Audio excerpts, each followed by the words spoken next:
Hi friends, welcome to Beautifully Bookish Bethany. For today's video, I'm sharing my thoughts on Season 1, Episode 2 of the Vampire Academy show on Peacock.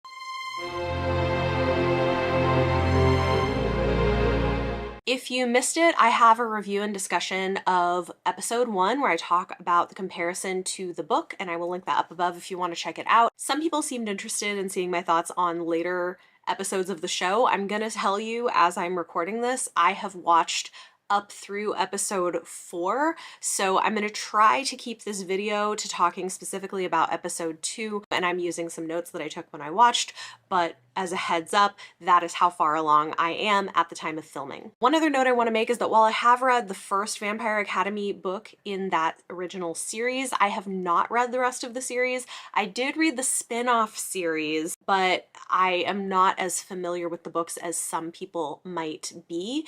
Based on things that I've heard, it seems like they're kind of condensing events from the first 3 books, from what I understand, into the show, which is maybe why it feels like there's a lot going on. Was that a good choice? Probably, because honestly, I don't feel like a lot happens in the first book. And then, of course, they've been changing a lot of things around. But let's talk about episode 2. Episode 2 is Earth, Water, Air, Fire, and this is obviously titled that way because one of the central issues of this episode is what Lissa's magical affiliation is going to be. One thing that's interesting in the show versus the book, and maybe I said this in the last video, but I think it's really relevant here, is that while in the book, compulsion is a known thing that exists and it is separate from the sort of magical abilities that people have and separate from this mysterious forbidden spirit ability, here, they're kind of all pushed into one thing. In the book, compulsion is a thing that exists. People know about it. You're not supposed to do it. Vampires can usually tell when you're doing it if you're not very careful. But for the show, compulsion isn't an ability that people are aware of.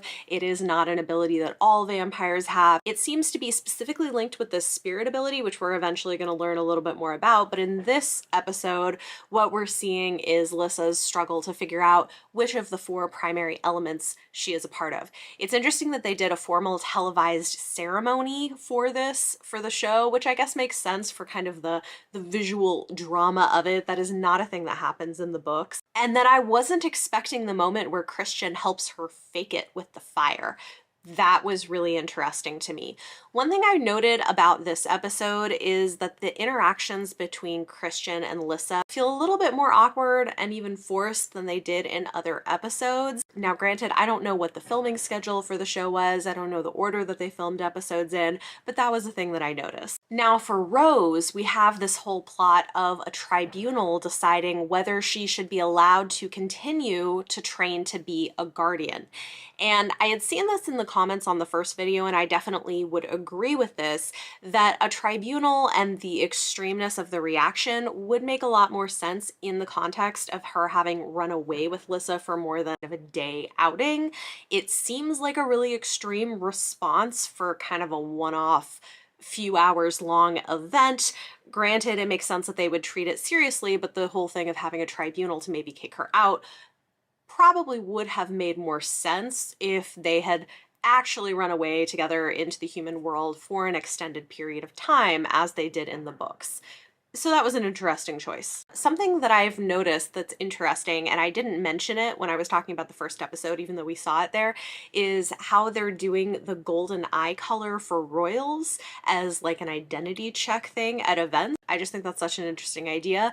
It is a little bit unclear what the mechanism would be for somebody who marries into the royal family to have it change from red to gold. It's maybe some kind of a magical ceremony. I guess they can kind of hand wave that around, but I thought that was an interesting concept. We also get some hints in this episode that there might be a sapphic relationship coming between Meredith and Mia, which I'm excited to see. I feel like that could be cool. I love that we're getting so many different kinds of representation representation on screen with this show, from the diverse casting to the representation of different gay characters. I just think it's nice to see a broad array of kinds of relationships and kinds of characters in a show like this. And as a bisexual myself, I'm thrilled to be seeing more sapphic representation on screen in relationships, even if it's kind of casually on the side, which is what we seem to be getting here. We'll see how much that expands in later episodes of the show. This episode definitely ends with a bang. There is a coordinated Strigoi attack, which raises a lot of questions about what is actually going on. Are the Strigoi more capable of thought and planning and feeling even than what we had previously thought, or what is generally taught to the vampires in Damphir?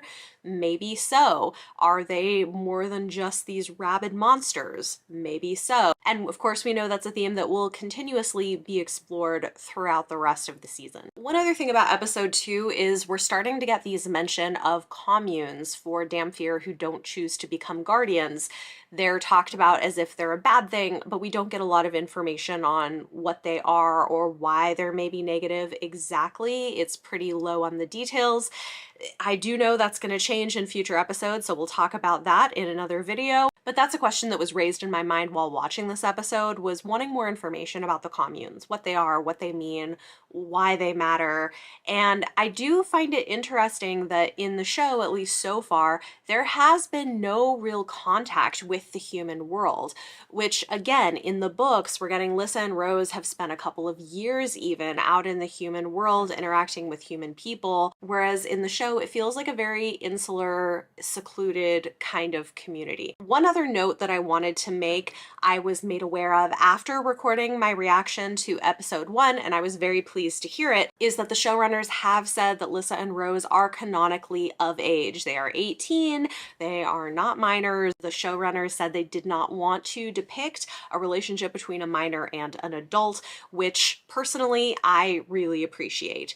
Now we can ask some questions about the power dynamics of the relationship between Dimitri and Rose, given that he is in some sense her superior, but at least then we're dealing with two adults as opposed to a minor and adult. So I'm feeling a lot better about that going into the show. I'm glad that they decided to make some of those changes. I have a lot more thoughts to come on other episodes, but we're going to keep the review of this episode pretty short and sweet. I've got a lot more to say about episodes 3 and 4, and people seem to be interested, so I may continue and do the entire season of just kind of discussing my thoughts. Talk to me in the comments down below, and I would love to hear from you, especially if you are somebody who has read the entire Vampire Academy book series.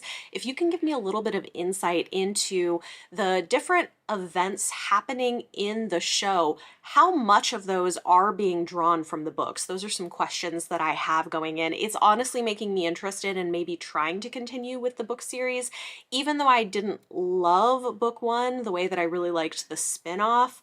I'm just so curious to know how much of this is source material and how much of it is newly written into the show. So if you have any thoughts or insight, I would love to hear from you in the comments down below. I will be back to discuss more episodes. If you like this video, it always helps if you give it a thumbs up. Subscribe if you want to see more. Thank you so much for watching, and I will see you next time.